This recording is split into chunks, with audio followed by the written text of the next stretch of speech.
Lima ito, so hindi siya nag-charge ang ating battery sa ating e-bike. Ito yung kanina guys, oh. Ayan.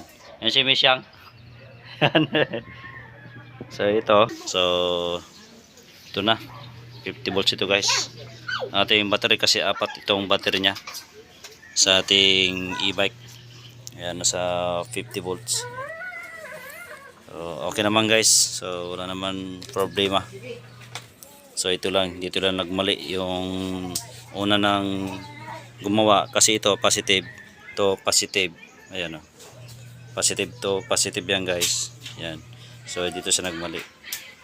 So kailangan ito, ang fuse din ito kasi ito napunta kanina dito sa negative. So ibig sabihin meron kasi tawag na neutral. Yan dito, neutral. Tapos meron siyang ground, tapos neutral, sorry. Ito yung neutral, tapos ito yung ground. So ito yung positive niya guys.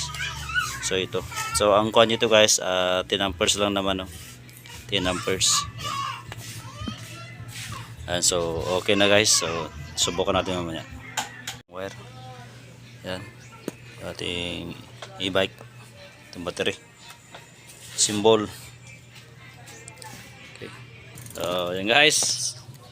Ayan, naka-on na yan. So, try natin. Ayan. So, ito yung battery.